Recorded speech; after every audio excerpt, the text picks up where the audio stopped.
And welcome back to AR Sales, aka the ART podcast. I am AR, and today I am joined by a heavyweight, and I'm not bullshitting. This girl has been writing since she was 16 and has 30 million views. Listen, if I took a picture of my genitalia right now and posted it on the internet, I would get 5 views. All right. She has 30 million views on something that she wrote when she was 16. Honestly, it's a pleasure to have her back on the podcast. Keylee Hargis, author of the Bond series, Royal Bonds, first in the installment. If you haven't read it yet, you need to pick it up. Amazon, do whatever you got to do. If you Google Keylee Hargis, honestly, she's big enough that she's going to pop up. Promise. Tested scientifically, I promise you. But what she is here to talk about today is the newest book. A little bit for an older audience, as she is maturing herself. Sacred Scars. And we're going to get the deep dive, all the dish. Well, that's not how it is. She's going to give us a dish. She's going to make a dish. I don't know. You get the idea, folks. Keylee Hargis, how are you doing today? I'm doing really good. How are you? I am great. I'm actually loving that little background you have for the people who are watching this on YouTube. It really is almost embarrassing on my end that yours looks significantly better than mine, because I don't even know how to do that. Honestly, that looks like an iPhone filter. I've been experimenting with Zoom here lately, so I'm trying to get better with it. But my room right now, it's like the layout of everything. It's a mess. So we're just gonna pop this filter on for now. Oh yeah, no, this room is the equivalent of a person in a Zoom call wearing, a top part of a suit on the top and wearing boxers underneath, because it looks like this is a clean office. But if I just tilt the camera 4 degrees north, south, or west, forget about it. Mess everywhere. Yeah. So for the people that are unaware, which honestly I'll be surprised. I was even talking to my girl about you. I was like, no, you don't understand it, babe. And she's not even that much of a reader. But the moment I talked about Wattpad, she was like, "Oh yeah, I read Wattpad at, when I was like 16 or whatever." And I'm like, exactly. Think about that. When you were reading it, she was writing it. How insane is that? So, one thing that I think that is the most interesting, just from like a peer point of view, looking in, is how you developed your fan base, right? So it's one thing that always kind of gets me onto it. Like, how do you get more people reading? I think it's like even I'm sure even Stephen King sits around with his PR people and figures out, all right, how can we get more people reading our books? Like, who's not worrying about that, right? And what you did is actually similar to one of my favorite sci-fi authors. I think it's Andy Weir, the guy that made Mars, like the Martian, like the whole movie with Matt Damon and whatnot. So when he made the book, he just put it on free on like a sci-fi short story thing. And his fans begged him to make it into a book. It wasn't how like most authors, well, not how my ass worked anyway. That it was like, it's like the meme, nobody, and me in the corner, oh, you want a book? Yeah, wait 3 years, bro, I got you. Nothing like that. It actually happened in the reverse. And to your stories are inspiring, because to me it's a peer level. I'm here talking to you. It's not just a person that just went off and got Netflix deals. You're right here in front of me, and you developed that fan base. How did it feel doing that? I'm sure when you got into it, you didn't know it was going to turn into what it did, but how did you handle that? Starting out, especially when you're kind of new to Wattpad and everything, it's a little nerve-wracking to kind of put yourself out there, especially on a free reading platform where anyone can, read, comment, leave their opinion. So that was a big thing, but I didn't go in thinking that like, oh, I want to get a bunch of readers, a bunch of views, things like that. But when it started growing and growing, I just started kind of getting them in, and I wanted to be as personal as I could with them, because they are, in the long run helping me out, and I wanted to show my gratitude. So I try to interact any way I could. So commenting back to their reply, replying back to them, following them back, things like that. And it kind of built up, especially on Wattpad. And I think that formed a good bond with a lot of people, to which some actually are with me still today on what I call my street team and my author team. And that's so heartwarming to kind of see that. But just going through everything and building that bond is really just, for me, I wanted to create a little family, not just like a little fandom or anything. So really to build that, it felt great. And to do that, you just kind of have to be, you have to know what you want. You have to know your target audience and everything as well. And Booktok has helped here recently build onto what I already had with Wattpad. So that's a big thing as well. But for me, it really was just feel like forming those personal bonds and just showing, I'm not here just to, just make profits and everything. I'm here to actually conversate with you. I want to get to know you and things like that, because in return, you're doing so much for me already.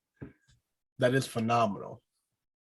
And how did that process go? Again, I mean, I can only imagine the feeling of being 16, having this idea, starting writing, and then within a year's time, you have people that are not related to you, have never met you in real life. They're just, from what just a faceless person on the internet, and they're over here fanboying, fangirling about something that you created. How does that feel? It's honestly, it feels great. And it definitely felt great when it was all happening, because actually when I first started out, I don't remember if I mentioned this last time or not. I think I did. I started out with a pen name. So people didn't even know like it was me, doing this and everything. And so of course, when I started getting a lot of people in and so many more people wanting to get to know me and like what I do outside of just writing on Wattpad or something, I finally took like the courage to switch it over to my name and everything. And it just felt so great finally being able to kind of come out with all that and let my family know. Like my family didn't even know I wrote at the time.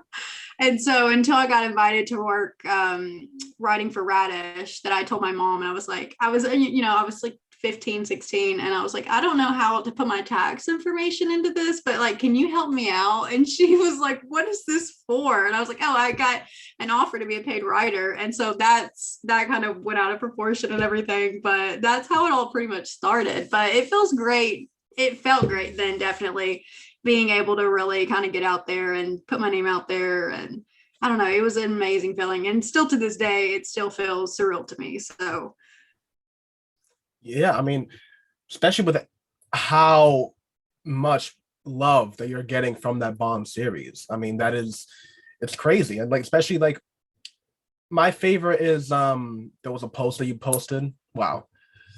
And I'm an author, supposedly. There was a post that you made on Instagram that it was you randomly going into Barnes and Noble, and they had your book on the Booktok table, and it was completely unbeknownst to you. And my favorite part about that is I didn't even read the caption. Well, at first, obviously.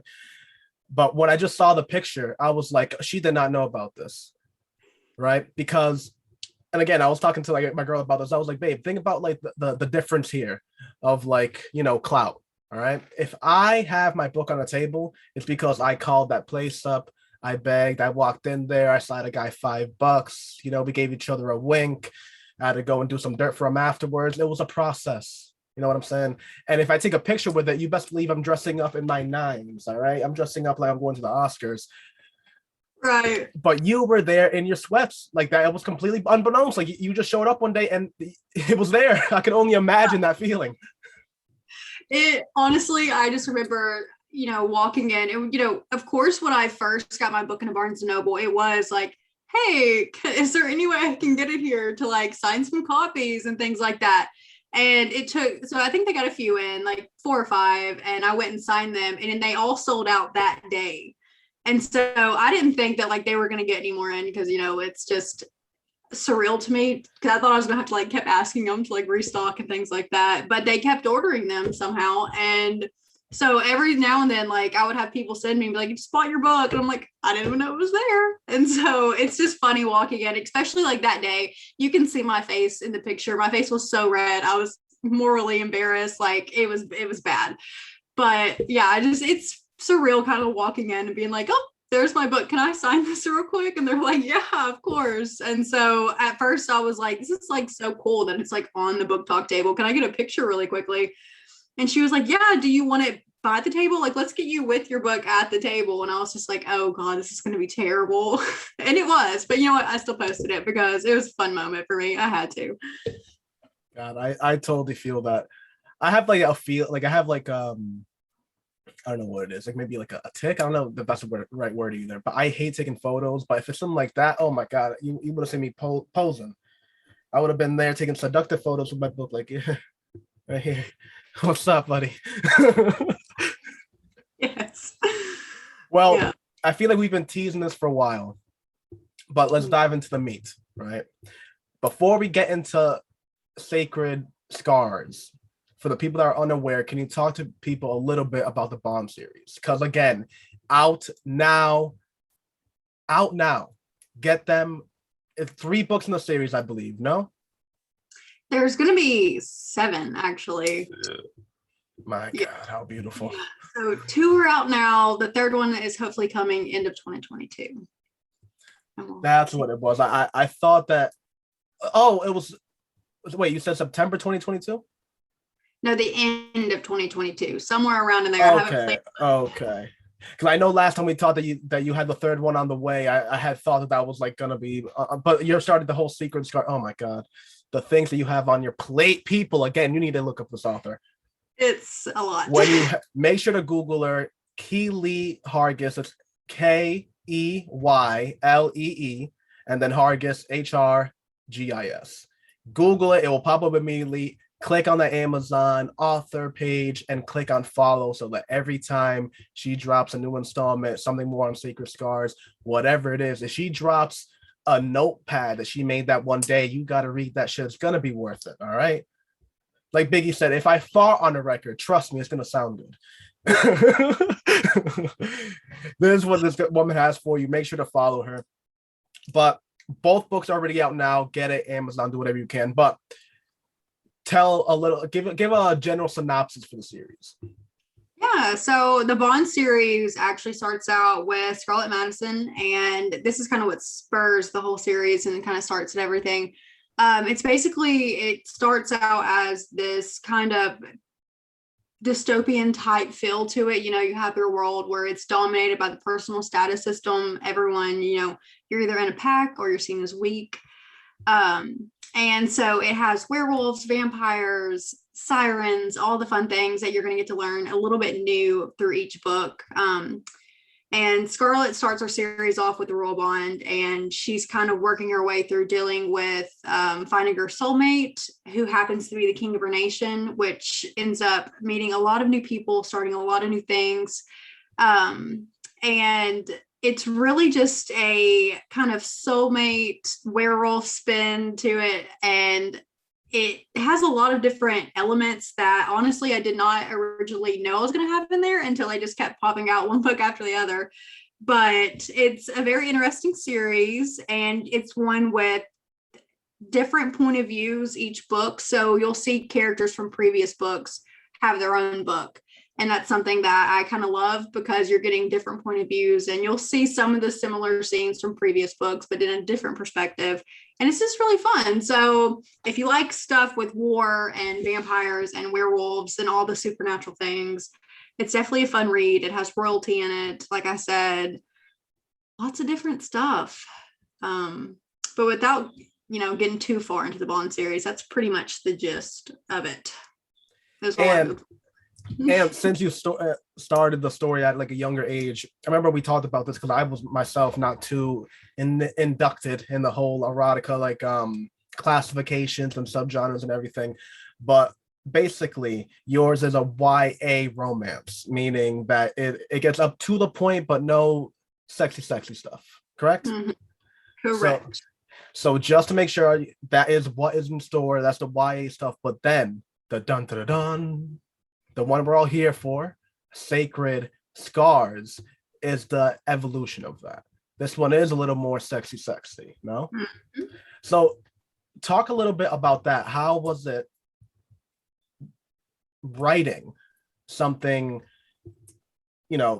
soft, like the Bond series, and then evolving into something more mature into this? How did you feel writing it? How did your fans receive it? I'm sure the thing is, like, fan base, like, you never know. Look at My Little Ponies. Most of their fan base are like 45-year-old men for whatever God knows reason. Like, who knows what your fan base is? So just even to assume that your fan base was your age and like evolved with you, it's not necessarily true. Maybe the person started reading it when they were 11 and now you're tossing some stuff in their face that's like, oh, maybe that's a little too much, or maybe the opposite? How does that work? How have your fans adopted to this? So the funny thing is, actually, when I did the Bond series, so many people wanted it to be adult, and it was just not something. I mean, you have to think, I was 14 years old writing this, and growing through the years. So about 14 through like 16 in that age range, I didn't want to be writing a bunch of adult stuff. I wasn't really even an adult, so they wanted it for so long, and it was so exciting just to see what I finally was like, it's going to be an adult book. It's going to be mature. It's going to have this and this, and you're going to have your spicy scenes and things like that, just for them to flip out and be so excited for something like that I never expected. Of course, there's some people that still don't like things like that. And that's why I chose to keep the Bond series as YA. And then this book will be kind of new adult fantasy. It's technically contemporary fantasy. So that's kind of how that went, but the fans reacted pretty good. And for that, I was thankful for, because it's hard, like you said, it's hard to, know if they're growing with you or if they're wanting something similar of what they've received from you in, previous years. So it was definitely a big step, but I think it came together really well, and a lot of people were excited for it. So I'm super pumped. My God, I can only imagine that feeling. Just honestly, like a clap. That is just awesome to have like that much of a dedicated fan base. Yeah, and just have to start it yourself, to just do it yourself. You just in your room when you're a younger age. Now the idea that off that is going to be just, you started your career at 14. I mean, that's insane. That's insane to think about. Such an accomplishment. So, Sacred Scars, the final triumphant moment. Talk to us a little bit about it. Who was the main character? What would we read in the back of the book if we were to pick it up on the Booktok table in Barnes & Noble? So Sacred Scars is an adult contemporary fantasy novel. Your main character that you're going to meet right away is Haven McKinley. And Haven, you're going to realize, is in a group. It's a secret organization. It's called the Messengers of Truth. And the Messengers of Truth was formed long ago as Haven's going to stay by ancestors to kind of avenge the dead. And with that came a curse that's kind of spread out through family generations after generation. So it's kind of just so many different generations of people in this organization. And you're going to learn that with this generational curse comes this scar on these women's face, and it's a full female woman organization, no men, and it's really to help the dead that are stuck in their world, that can't move on due to someone maybe being assaulted, abused, killed wrongfully, murdered, things like that, and their job is to go and avenge them. So now that they have this curse, that's kind of what the scar comes into play. And the scar is going to kind of represent how it all started, which you'll learn in the first chapter. I don't want to spoil it, but you'll learn how it all started, what the scar means with that. And with this scar they're called informers, which is the dead. And they will come and visit different women of this organization to give them their missions. So they talk about what's keeping them here, and then a messenger of truth will go after them. And so it's definitely, obviously, female assassins, which is a lot, I think, of what people's excited for, because they're always like, oh, badass women, we love it. And I love female empowerment. It's all me. It's in all of my books. And so that is definitely something I wanted to play with a lot when creating this book. And I think I achieved that, hopefully. And, but yeah, so that's kind of how it all starts, and that's what it is. And so with Haven, you're going to learn that she has some trouble start kind of right in the first few chapters of the book. And with these informers, they're coming to give them their missions, and it's a lot of drama that kind of comes into play, because Haven's learning that, she's typically avenging people that are dead and are telling you, well, this person lied and that's not the real truth, and I can't move on because no one knows the real truth. So she's constantly always receiving lies that she's learning from people from the dead. And now she's learning that she's also learning lies from the people around her that she trusted the most. And so this is kind of the path she goes down to meeting different people. And she realizes that soon after that, a group of men is actually out for her organization. And now she's having to deal with not only all these lies, but this group of men that are trying to kill MOTs. And she's just really having to deal with all this. And so you'll learn that the men in red come into play, which you'll hear about that in the book, in the back of the book and everything as well. And they're pretty important. And I think the most important thing to know about them is that they're coming in to avenge any of the women that were killed in the Messengers of Truth. And with that, I feel like I'm saying "and" like 18,000 times, but there is just a lot to unpack with, you know, the men in red, the Messengers of Truth, and how they're coming together to kind of stop all these lies that are kind of going around. And then you have a vengeful hitman that comes in to stop Haven and all her plans. And so that is what really sets up the book. And it's just, it's a lot to unpack. I mean, I feel like there's so much that I can go more into detail about, but I don't want to without spoiling absolutely everything in the book. But yeah, I mean, it's just, I don't know. I don't want to, I feel like if I keep talking, I'm going to spoil something and I'm just going to have an oopsie moment.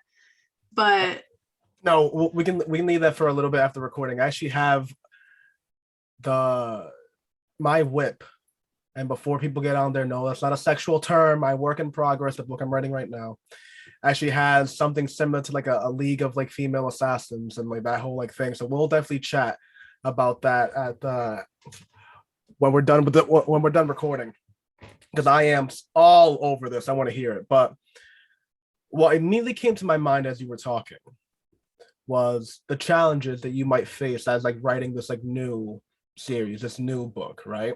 Not even just like the technical challenges of getting your ass to write, which as anyone that can write, that in itself is a mountain to climb every morning. But just the actual writing of it. I can assume just by the nature of assassin book that there's going to be a lot more action sequences than there would have been in Royal Bonds and the Bond series as like a total. How's that? How's going from writing these YA sequences to writing this assassin sequence that can also possibly land into some freaky a couple scenes after that? oh my God, it was so hard, honestly, because of course there were some fight scenes in the Bond series that I've written, but having to actually go into detail and like you teeter on that line of like, am I showing too much or do I need to tell a little bit more? And so that is just something I struggle with a lot. I think I went over like there was 2 big fight scenes that I had to read over constantly and change because I was like, hey, that's a little bit too much showing. That's a little bit too much of them talking. And so it was just really trying to find a balance and making sure that like what I'm writing, you could picture in your head, because I don't want to write something and then a reader be like, what the hell is she talking about?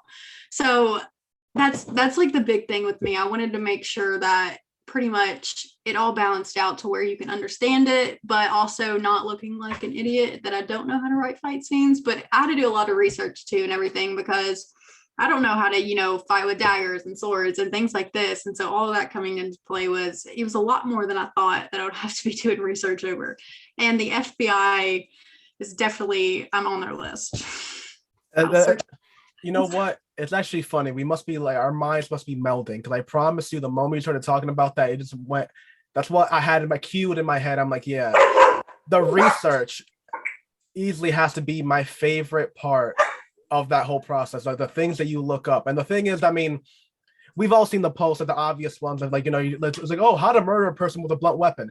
I'm talking about when you're actually in there and you're looking up the specifics, like, oh, how much blood does a person lose if they were to hit their temple? You know, or like little nuances like that. It's like, oh, how does pee smell? Like if a person were to pee themselves in a fight, like, is that something to write about? Is it weird to write about? Have I read that before? Would it be nuanced? You're like all those like little things you're thinking about and how to include them or not include them is something. It really is something, because writing, just like man, I can't remember the musician. I think what, Mozart, Bach, I don't know, but it's the notes that are missed that are just important as the notes that you play, right? Like the things that you write about the thing though, the things that you omit, the things you allude to are just important as the things that you detail heavily, right? So if there is a fine line there, if you go put too much detail, then a person's like, all right, why am I reading 4 paragraphs of how their blood spilled on the ground? And then it's like, all right, well, how did it, from this paragraph to this paragraph, we just did 3 fights. How did this happen? There's definitely a line to teeter. Do you ever like feel that like through like drafts and like different like phases? Yeah, I mean, it was really just like I said, if it's not having a good balance between things for me, I just felt like it was very cluttery a lot of the time. So I had to do multiple drafts just to make sure that, point A is lining up with point B. And I did have to send it to a few of like my friends, Arthur Raven Stevens and stuff like that. I had to send her a lot of different things because I was like, does this make sense? Like at this point, I read this story 20 times through. Does this make sense? Because at this point, I feel like a terrible writer. I can't write. Why am I writing? And, imposter syndrome's hitting you hard at this point because everything you put down, everything with pen on paper, you're like, this don't make sense. And so that's where, a lot of my researching comes into play, and then draft after draft. And yeah, it's just, it was hard. It was really hard trying to balance everything out and making sure everything added up. But hopefully, I think I achieved that in this book. I'm really hoping. But yeah. My God, especially when you like factor in like cinematography, not just describing something, but like describing it in like a cool way. Oh my God. The imposter syndrome that comes on like on top of that, even like lower than imposter syndrome, just like, wait, what am I doing writing? Who told me anything? Who allowed this? Yeah. I think there was a scene like she ends up taking like a gun, like someone's holding a gun up and she ends up taking it and like smacks the butt of it into his face. And so it was like, okay, so how can I show that she's doing this? And then she literally breaks his nose at that moment. And I was like, okay, so she has to get this away from at this point, but she also has 2 guys coming at her at this point from behind. So how does that going to work? How has she not gotten shot yet? So it's just, it was so chaotic. It was very chaotic. Oh my God. I have a scene that pops into my mind immediately from like my first book. And I'm just having like nightmares of like the phases that I had to go to like rewrite that. And even now, I don't know if I like really conveyed it. It was a character like got hit so hard that he's like tumbling backwards. Mm-hmm. And the person that hit him sends like another like shot, and basically in front of him. So like, if he got tossed this way, the person that tossed him is here and shot at him. And then behind him, he's like waiting for something, like another person just threw him something that he needs, right? So basically in front of him, he's getting shot at, and behind him, he's like, he needs to grab something that somebody just threw at him. So I try to make it that like, his eyes are literally going like, like seeing the bad stuff and the good stuff. So it's just like him like flashing between that. Mm-hmm. To this day, I don't know if I wrote that correctly. To this day, that I still like, if a person were to tell me, they're like, oh, I just asked this chapter, I'd be like, oh, did you? Okay. Literally. I'd recommend reading that slow, taking your time. You got chips or something? I don't know. Yeah.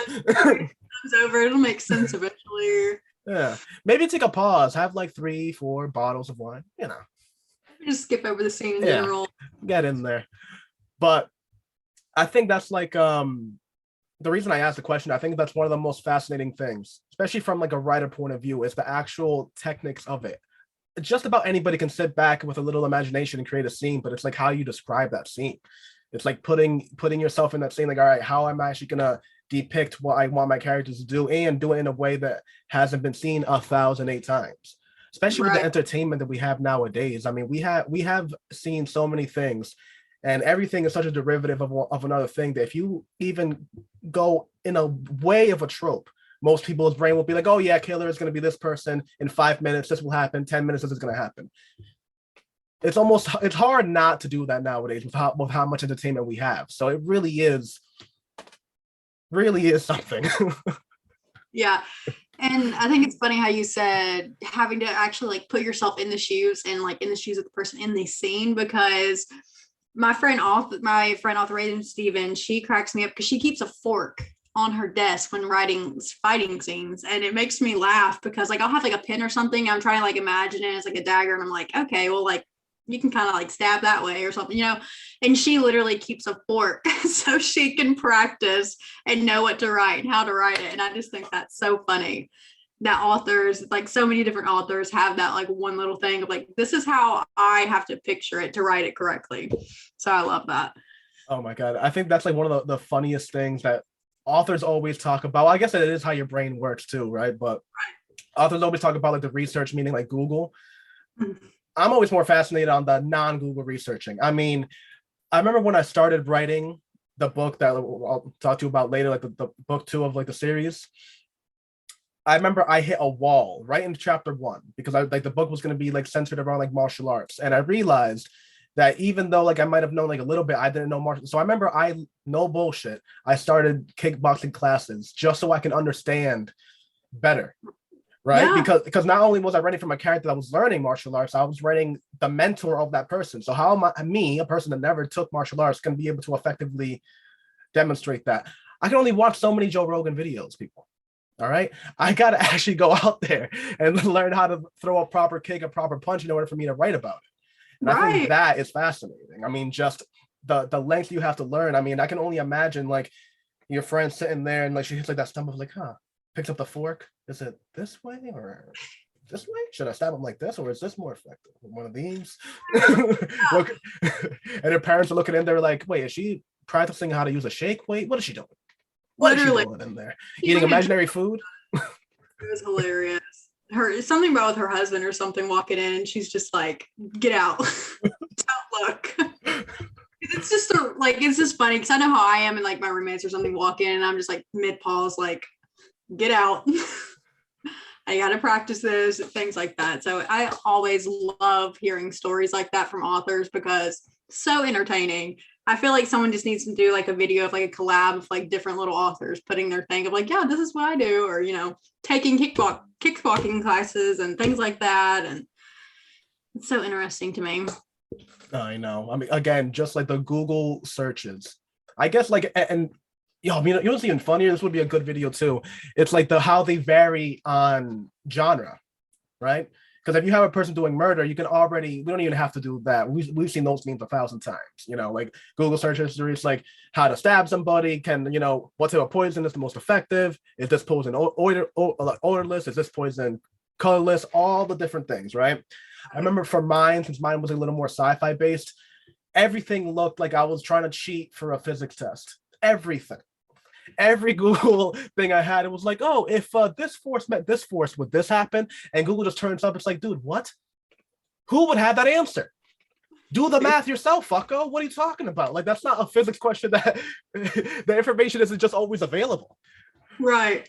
Or you ask a question like, it's like, oh, what would happen if like the speed of light was broken inside of a black hole? It's like, yeah, dude, what? No one has that answer. What do you want? Make some shit up. Yep. And that's a good thing though. You can especially when you're doing like sci-fi fantasy things like that, you can make a lot of stuff up and be like, it works, makes sense, go on with it. But for your basic stuff, like how to stab somebody, you have to do some physical demonstrations with some forks. Oh my God, can you imagine that like article? You just see like somebody with like a really fucked up what's it called when they take a picture of you at the police station? Oh, mugshot. And it's like, local author in jail. Reason for killing 3 random people. I was doing research for my next book. The first one was the second one I kind of got it, but my third one, wait till I get out of jail. Bestseller. Yes. Oh God, that's too funny. Well, the whole thing about Sacred Scars, right? Especially like it immediately makes me go about it. Was there anything that you had to pull back on, or any like new genres you haven't? For example, like I can only imagine that your limitations on speaking about a subject like death, for example, also opens up like crazy when switching from YA to new adult. Right. You know what I mean? Just like the amount of gore that you can depict. I mean, you look at Marvel movies, right? There's almost no blood. Think about how crazy their fight scenes are, but there's never any blood depicted. And then you look at something like a Quentin Tarantino movie and it's like a faucet. So, and again, the action sequences could be the same, but it's like how they're depicted are vastly different. And thus like the audience like that goes to it very crazily. Did you have anything like that? Like, with your ability to do that, like, are you into gore yourself? Was it something you had to step outside of your comfort zone in order to write? Yeah, so it like literally the first scene opens with Haven dragging a body in an alleyway. And she's having kind of like flashbacks of like that scene beforehand. So you're kind of getting, she's kind of giving you the information you need to kind of start the book off, who she is, what she's a part of. But she's also going back to like, I just slit this guy's throat and this, and this. And so I'm not used to that because, fight scenes in like the Bond series was just like, a couple fists here and there. And then that was that. And of course, even the war scene in the Bond series, it wasn't even that gruesome. I once wrote it gruesome, but I didn't like it. I ended up taking it out because I'm not a gruesome person at that point. It just didn't sound good to me. I don't think I was good. Like I said, I could never do horror or anything like that. And so having to do this was a little step up. And like I said, very interesting search histories with that. But yeah, so having to kind of write those gory deaths and like those scenes of her, saying, watching them bleed out and everything and how she's kind of like imagining it all. And she can't help but feel like a little bit of pride with that. And like, it's a very interesting character for her, but it's also an interesting character for me as in trying to put myself in the situation because I'm never going to go kill somebody and with, in cold blood and everything like that. So it's so hard for me to write gory scenes. And so, yeah, it was definitely difficult and took a lot of research. And even still then, there's not like a ton of gory scenes in the book. But she does, she's killing people still. So it's somewhat gory, but not too crazy. Like she's not, ripping someone's guts out or something. Can't do that. But anyways. And for the romance scene, you must have been on Pornhub with a pen and a paper like, interesting. Well, but that honestly is fascinating because it makes me wonder, do you think that maturity in writing, do you think that will bleed into your Bond series? Just because, I'm thinking with J.K. Rowling and Harry Potter, right? Now, I'll be honest right now. I'm a fraud. I'm a hack. I've seen the movies. I've not read the books. Don't at me. I don't care. All right? I like the movies. Scared. I've had butterbeer. I like it. Leave me alone. I was so scared you were about to ask me questions. No, I have not read the books. I've seen the movies, and I like the movies a lot. Yeah. But and more than anything, I respect the hustle like nothing else. Any person that's ever put pen to paper has to respect the fuck out of J.K. Rowling. Look at that, right? But to what I was saying, you look at the content of book 1 versus the last movie. Woo!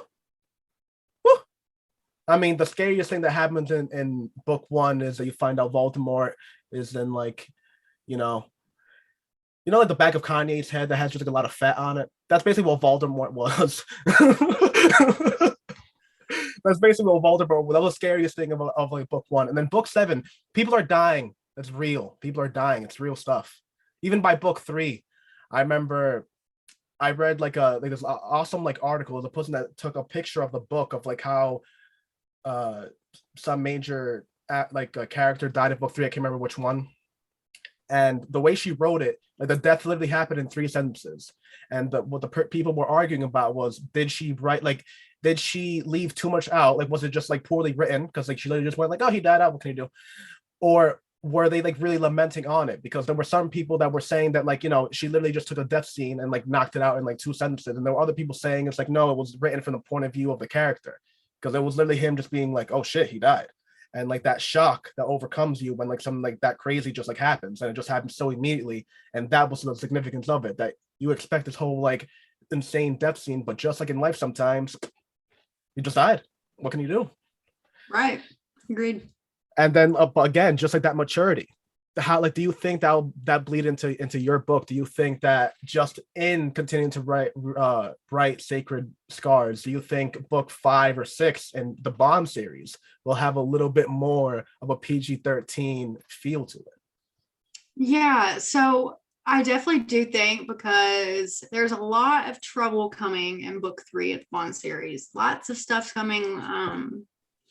And so I do think that it's going to bleed over a little bit. Not going to be as heavy, obviously. But just how my writing has matured through, the books, I think this kind of adultness a little bit, it's going to come to the monsters a little bit, but it's going to be YA still, nothing too serious. But definitely, I think, especially because I have so much planned for the Bond series, as a lot of people know, book 5 is already like a serial killer type mystery type book. It's not going to be as romancy and everything as the other books have been. So we have like your main character going after a serial killer, and that's definitely going to be something, doing Sacred Scars now is definitely going to help me when that book comes. So I'm super pumped for that book. But yeah, I definitely do think it's going to bleed over a lot, especially with the fighting scenes and things like that. Oh my God, isn't that funny that that's how writing goes? That like you start writing, and for whatever reason, you're more excited to like write a book that's like 4 years out from like a normal like working plan, but you're thinking about it just like fantasizing, like, oh, I can't wait to write that book 5. And then the back of your head, it's like, aren't you on book like 2 yet? It's like, yeah, technical Literally. semantics, whatever. Literally. There was a scene like that in the War Bond when I was writing the Royal Bond that I was like, oh my God, I can't wait to write book 2, because from Octavia's perspective, it's just so fun.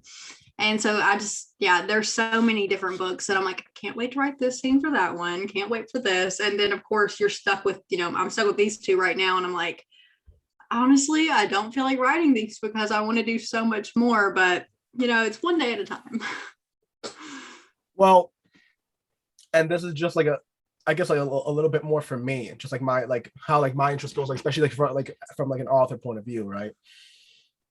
Is how do you deal with everything in between, right? The making of the cover, the character like creations. Like we already talked a little bit about like kind of like the need to have like a physical object in order to like depict certain things. Is that also a thing for you for imagery?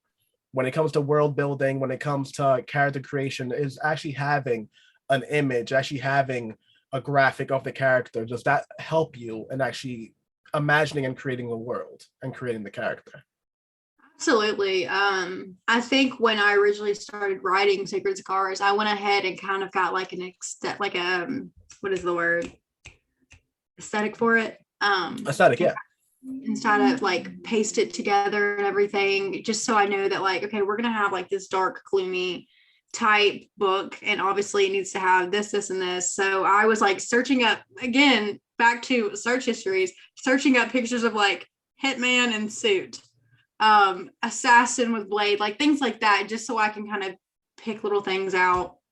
And eventually, once I kind of got what I wanted of this kind of like a mood board in a way of for this and this character and whatever. And once I got how I wrote the characters down and how I wanted their personalities to be, how I wanted them to all have different relationships with each other, it really kind of spun everything. And then I could start world building and kind of piecing them into this world. And I was like, do I want to do like a full fantasy world, or do I want to do something more contemporary? And so I did pull it into modern day New York. So this is where this is all happening. And so it's a different spin to it. And I don't know, like it was really just kind of piecing that little aesthetic together, and then starting my world building after that, and incorporating all these different moods that I wanted, all these different ideas. And then of course I had my character art made of Haven, and that just made it 10 times better to be like, here's Haven, this is how I imagine her uniform, her daggers, everything like that. Definitely helped a lot. But yeah. Thank God. I love that. And do you ever get to a point where you were creating a character or creating a scene or creating something like that it just like, it became, I guess, kind of what we were talking about before with the scene, but something that it gets always stuck in your head? Like, I remember I have like a notebook from when I was originally like writing my like the book for the first time, and there was something, as I was writing a certain chapter, I would literally have certain scenes stuck in my head, like impulsively stuck in my head, to the point that I would have to just like take the notebook and draw like a simple little scene of that chapter out, just in order to get it out of my head. And I don't even mean like a crazy like battle scene. I mean just like an object, or just like it's like they could almost be like little gifts, just like a little thing, just like a little like optional, a little 4-second animated gif, but I had to knock it out. Do you have any in your head like that are just burnt into your head? You cannot wait for that movie to come out. You're gonna be in the thing like, oh, there's the scene. Yeah, most definitely. I have like 3 notebooks sitting over here full of stuff like that. Especially when I'm writing and I like a good scene pops up, or like I'm driving. Biggest thing for me is like when I'm driving with music, like stuff just pops in my head immediately. And so that's what, like, I cannot get it out of my head until I've jotted it down. I know like it's there and I can come back to it and kind of incorporate it how I want to. But especially when I get like big scenes between like my 2 main characters and I'm like, oh my God, that's going to be perfect. My favorite scene between Haven and one of our main male characters, they're literally like fighting at this point. That's like their first interactions, they're fighting. And that scene I had in my head for the longest time. So finally getting to be able to write that and put that down, because I literally had it in a notebook and I was like, here's a dagger. And then I'm like jotting down words like hitman, accident, this. And so it's just, my notes are like a jumbled mess. I have like 18 different notebooks. Like you can literally, this random stuff just full of just little scenes here and there. God, I love that. Well, a question that I want to end the podcast on is, do you have a favorite chapter that you've ever written? And I don't mean of like a book. I'm talking about all time, like a favorite chapter that is just burnt into your head for whatever reason. It just works. I know for mine, for my favorite chapter, I didn't even conceive it to be my favorite chapter. I remember to me, when I started writing, it was going to be a throwaway chapter, and then just how the chapter took over itself and kind of just landed itself. It's the favorite thing I've ever, and it's like deep in the book. It's like chapter 10, and sometimes I'll tell people to just read that chapter. It's like, no, skip to that to see if you like the book. Honestly, fuck chapter 1. Just read that one real quick. Right. But yeah, I do actually. It's actually the Bond series, book 2. Minor spoiler, so you might want to. Spoiler alert. Don't. But it's with Octavia, and so you're kind of learning throughout like the book. She's kind of got something, kind of not like demonic wise, but like something attached to her soul. It's called like an ancestor soul that you'll learn about, and it channels a very important shifter that's not necessarily a werewolf, but it's something else. And so readers like throughout the whole book are like wanting this person to emerge so bad, and this shifter to emerge, and they just have him because Octavia keeps smashing them down and down. Well, eventually Octavia ends up getting taken by hunters. And so as this is happening, she's like got dosed up with wolfsbane, like all these different toxins and things like that. So she can't shift to her werewolf form or have any strength to even kind of pull from that. And then out of nowhere, she just sees the veins go up her arm, and then her eyes are changing the different color, and then she just breaks one chain off after the other, and she just feels Romani emerge. And so that's like my favorite scene ever. If I can make that into like just like someone filmed that one scene, that's all I'd ask for, is that scene. And it's a lot of the Bond series fans' favorite scene as well. God, and you know what? I do have a lie, because I do have another question for you. I just have to know. This one might be a little bit for me, but it's just something I've been thinking about so intimately lately. Intimately might have been the weirdest word to use in that sentence, but whatever. What do you consider a spoiler? A spoiler? Yeah, just because like it's hard to say. Like I remember earlier you were talking about something like that you don't want to get too much into it because it happens in chapter 1. I remember I used to have I had that idea about like the book, but then like my gauge of like what spoiler was shifted so much. I got like my idea for a spoiler now would be something that happens in like, chapter 12 or in the end of like the chapter. I feel like anything in the beginning is like, it's going to happen like it within the first, especially if it's just in the synopsis, I'll forget about it. I'll tell you out flat anything that happened around it. Right. Just because like, how do I explain it? Like, there's a fine line between describing your book and making it sound interesting and then just giving away your entirety of your book, right? Because if you were to just leave it as like, oh, my book is a romance about werewolves, people will be like, I was like, oh, well, I've read about that. You have to give a little bit more. It's like, oh, well, this is the twist, though. It's like, oh, okay. Like that's what makes people go like, oh, okay, now that's something I want to read. So how do you draw that line? where do you stop yourself from going like, all right, let me, show a little bit of the leg? Or when are you being a little too, hey, reel it in? Well, first off, with me, I absolutely spoil my books all the time. I just spoiled book two's plot to Raven, and I didn't mean to. It just came out in a text, and she was like, "Oh, so this, and this," and I was like, "Damn it, I did it again." So now that's like the whole book's ruined for her. But so I'm terrible with it, so I have to constantly like say like to myself, "Am I saying too much?" Like literally, you could probably sit there and watch that back of me trying to explain Sacred Scars, and I'm mentally going, "Am I saying too much or am I saying too little?" Because it's so hard to depict that. But for me, I think I know that I have certain climaxes in the book that really is, I want you to gasp when you read it. So those, I don't want to hint anything at it at all. If there's like a certain character that you're not supposed to meet yet, or like they're kind of like deceiving in a way and something's going to come out, I don't want to ever try to get too close to that subject, because I know me and I will spoil it because I will say something and it's just going to slip out. But like I said, in like chapter 1, it's so weird because it's like saying, well, it's chapter 1, how can you have like a spoiler like that soon? And it's just something that's like with specifically this book, like Scarlett's book of the World Blind, I could tell you everything that happened in the first chapter and be okay with it. To me, it's the first chapter. But for this book, there's something in that first chapter that's really going to have to like get your mind turning, that later on when it hits, you're going to be like, oh my God, I knew from book, like chapter 1 that this was a thing. So that is kind of why I was trying so hard to be like, am I going too much into this? So yeah, so really it's just for me, I don't want to get too big to those climaxes or anything that I'm kind of like leaving as little Easter eggs throughout the book for that one main event at the end to really hit home. So that is what I try to steer away from. Other little details like the organizations or, Haven meeting this or this, that's fine. I don't ever really care about telling stuff like that. But that's what I try to stick to. It's like, here's point A, here's point B. You get in a little bit this, you can put this together with this, and it makes sense enough to where you can understand without me just going, it's about a female assassin who kills people. So that is like, if that makes sense, that's kind of my thought process. Oh no, it makes more than sense. I'm telling you, the trials and tribulations of being an author in the internet age, folks. This is what we have to deal with. I mean, we've all seen TikTok. You've seen a video of a cat falling over. That shit's hilarious. How are we going to compete against that? This is the things we have to compete with, people. Again, this has been a phenomenal talk, Keylee. Thank you so much for coming on again. For all the Rabid fans out there, and if you're not one yet, I promise you will if you just do a little bit of research.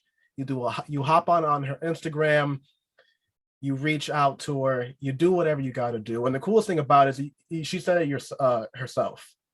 Now, I'm not too keen on this information, but I'm pretty sure there was no point in J.K. Rowling's career, in Philip K. Dick's career, in Rick Riordan's career, that you could just send them a quick Instagram message and they'll reply to you. Maybe I'm fucked up, but I'm pretty sure that's never happened. But that can happen. That is the cool thing about the age we're in. If you like Keylee's writing, and if that's your genre, I have no reason why. I mean, she is a heavyweight in her genre. If you do like her, you can go ahead and send her a message. Don't be creepy. All right, because the internet is the internet. Don't be a weirdo. But you can go ahead and you can show love. You can ask her questions. You can have a deep conversation about your character. I mean, I can only imagine being able to do that when I was 15 and like learning about reading and being able to message my favorite author. Oh my God. I would have literally gone out of my body like the old Tom and Jerry cartoons when he dies, like the angel like leaves the spirit. That would have happened to me. I would have died. And now we can do that. And I'm telling you, Keylee really is phenomenal. Everything she's doing, you got to pick it up. For any people out there, do we have an audiobook in the works? Are you going to be working on that? Is there something to hit in the future? Are you thinking about it? Are you in the works? This is something I like, especially on TikToks and stuff that I posted of Sacred Scars.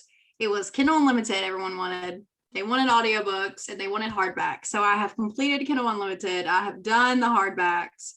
And now it's just trying to find a way, if I don't want to put them and show this filter, but that's the book.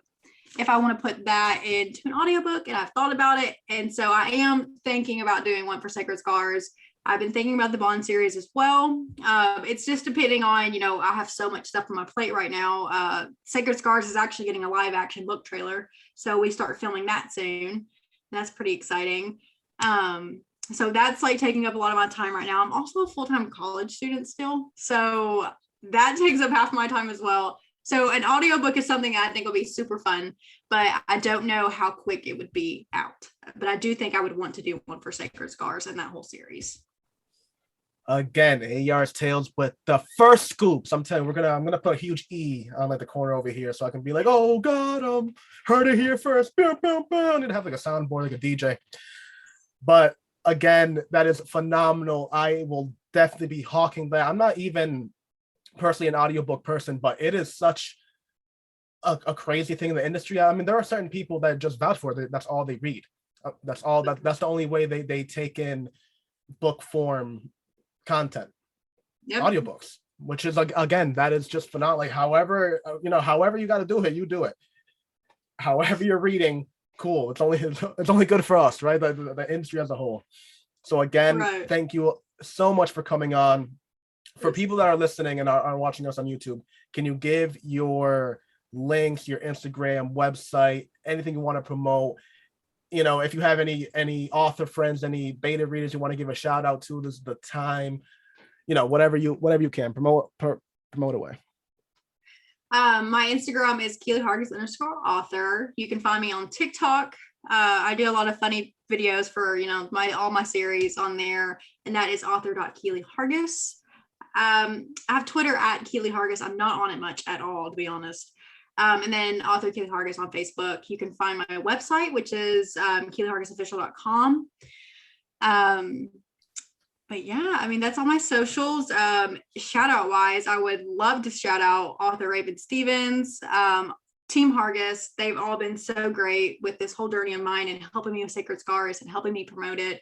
And it's really been true to my heart because a lot of the girls on my Team Hargis are, from Wattpad way years back. And so it's definitely been very heartwarming this time around just to kind of see it all come together and, my career kind of moving along the way. So thank you to all of them. And thanks for having me on again, because I thought I rambled so bad the last time. I was like, oh my God, he's never going to want me on this show again. God, people always have that thing. I'm telling you, the worst episodes are when people don't have that thing. The worst is when I'm like talking to a person that go like, oh yeah, I read a book. Oh, okay. No explanation. You don't want to give a little detail. Well, you did great last time we talked. Honestly, it was phenomenal. And again, folks, if you are not keen to it, hop on it. This woman needs a lot more followers. A lot more people should be watching the TikToks. They really are like really interesting. And again, I mean, I really was like chatting you up to my girl today. I was like, yo, you don't understand. This girl's actually like fucking on her point, son. She's on her job, babe. So again, thank you so much. That's the end of the podcast, A.R.'s Tales, aka the A.R.T podcast. I've been AR. This has been the phenomenal Keylee, and we will be back next week with another author, another book, another creator. You already know the deal. Peace out.